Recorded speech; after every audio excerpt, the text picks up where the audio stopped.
Au nom du Père, du Fils et du Saint-Esprit. Amen. La paix de Jésus soit dans votre maison, sa paix et sa joie. Alléluia.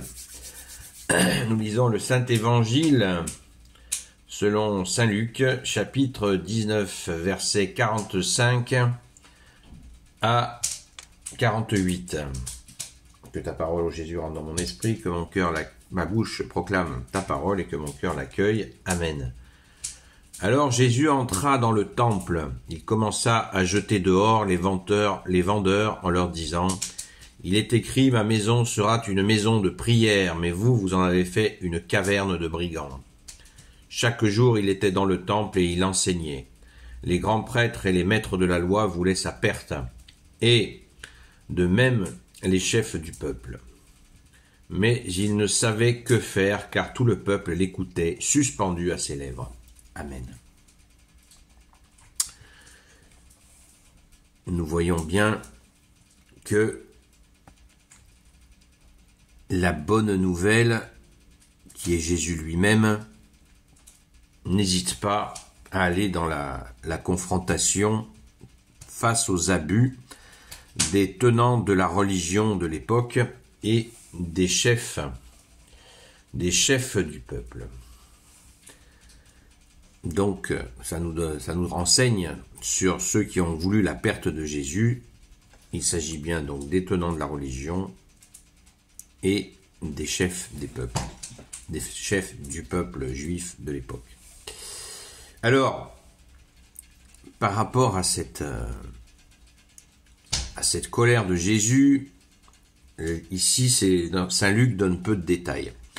Dans un autre évangile, dans une autre lecture, il nous est donné des détails sur la façon dont Jésus renverse les tables des changeurs de monnaie, etc., etc. Il se fait, dit-on, un fouet avec de la corde, et là nous avons plus de précision. Il est toujours utile de se rappeler qu'est-ce que Jésus a rejeté à ce moment-là. Jésus est venu ramener l'amour, la justice, la miséricorde, et dans cet amour de Dieu. Et certains diraient, mais c'est pas à coup de corde nouée et en renversant tout ça, que ça va ramener l'amour. Mais non, c'est pas ça. Jésus est venu stopper le trafic dans la perte de l'amour de Dieu. Eh bien, il s'était lancé dans un trafic de prière. Je t'échange telle offrande, ô mon Dieu, je t'échange telle offrande, en contrepartie, tu me donnes ce que je te demande. C'était plus une relation d'amour, alors qu'à la base, nous avons été créés par amour, et aussi pour accueillir cet amour de Dieu. Donc, rentrer dans cette espèce de manœuvre qui consiste à dire, je t'échange telle offrande, tel sacrifice, voire tel holocauste. L'holocauste ça consistait à brûler un animal en entier, en offrande à Dieu, vous imaginez, la bonne odeur. L'encens est plus agréable. Pour faire cet échange. Et avec les changeurs de monnaie, etc., c'était catastrophique. Et Jésus a fait stopper ça. Écoutez, moi je n'invente rien. Ma maison sera une maison de prière, verset 46, mais vous en avez fait une caverne de brigands. C'est très explicite. Merci Jésus. Il n'y a pas de trafic avec le bon Dieu. On ne peut pas trafiquer. Il sait tout, il voit tout, et on ne peut pas se passer, faire comme si son amour, c'était rien, alors que c'est le centre de la relation avec lui.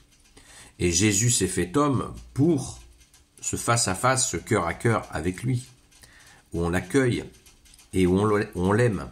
Saint Jean-Marie Vianney disait cette phrase extraordinaire, il disait « Le bon Dieu, plus on le connaît, plus on l'aime. Et pour les hommes, eh bien, plus on les connaît, moins on les aime. » Ça ne veut pas dire qu'il faut baisser les bras, mais c'est juste avec la finesse de Saint Jean-Marie Vianney, nous trouvons là un grand réalisme. C'est très vrai, hein, je pense que personne ne pourra contredire ça. Et cet amour puissant que Jésus nous donne, et nous faisons écho à cet amour, c'est ça qu'il veut. Le Père, dans l'Ancien Testament, via les prophètes, et puis Jésus lui-même, qui est sa bouche, le Verbe de Dieu, nous dira « Ce que je veux, c'est non pas les sacrifices, les offrandes, ce que je veux, c'est la miséricorde. » C'est cet amour. Dieu aime que nous l'aimions lui, mais il aime que nous aimons les uns les autres. Hein. C'est les 2 commandements supérieurs que nous a donné Jésus, vous le savez. Et c'est pour ça que Jésus a fait, à travers ces 2 commandements, eh bien, il nous permet de tout accomplir. Absolument tout. La loi et les prophètes. Et Jésus lui-même est la loi et les prophètes. Mais pas sans amour. L'amour, c'est le centre. L'amour de Dieu et l'amour du prochain. Mais pas l'amour du prochain, version neuneu. C'est pas ça. C'est pas ça l'amour. C'est pas la sensiblerie, l'amour. L'amour, c'est dire oui, c'est dire non. Aimer dans les moments joyeux comme dans les moments difficiles. C'est ça le véritable amour. De la même manière, nous aimons Dieu dans les moments joyeux et dans les moments difficiles. Il est là, quels que soient les moments. Alléluia. Donc, ne nous trompons pas d'amour. Ça, c'est fondamental. Ne nous trompons pas d'amour. Cette société, le monde, nous propose un faux amour, qui est sensiblerie. Ah, mon pauvre, etc. Ah oui, t'es en train de te faire arnaquer. Ah, mon pauvre, il est en train de t'arnaquer. Ah bon? C'est pas de l'amour, alors? Ah, ben non. Voilà, il ou elle. Donc, soyons vigilants. Et il n'y a que Jésus qui peut nous permettre d'avoir ce discernement du véritable amour. Alléluia. Béni soit le Père, le Fils et le Saint-Esprit, maintenant et toujours, et pour l'éternité. Amen. Ô Jésus, toi qui peux tout et qui portes tout, toi le Sauveur, toi l'Emmanuel, je te confie toutes celles et ceux qui regarderont cette vidéo, ainsi que leurs proches, selon ta seule volonté, ô Jésus. Sainte Marie, Reine des cieux, toi notre Mère, Notre-Dame, toi qui écrases le serpent, toi qui es la lune sous tes pas. Saint Joseph, toi le juste et le saint, toi le sage, toi la terreur des démons, toi le saint gardien de la Sainte Église catholique apostolique. Sainte Marie Madeleine, notre chère sainte patronne, et vous tous les saints et saintes, amis de Jésus, Saint Michel Archange, Saint Gabriel Archange, Saint Raphaël Archange, et vous tous les anges qui servez Jésus, je vous confie toutes celles et ceux qui regarderont cette vidéo, ainsi que leurs proches, selon ta seule volonté, ô Jésus.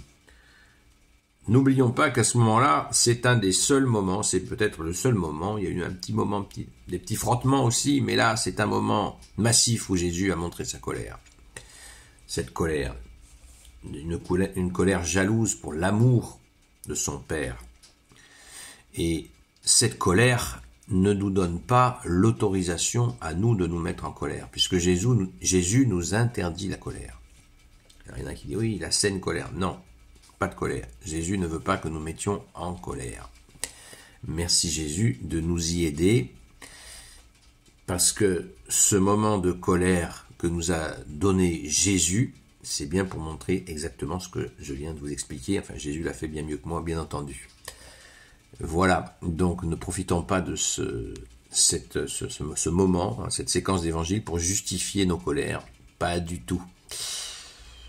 À très vite.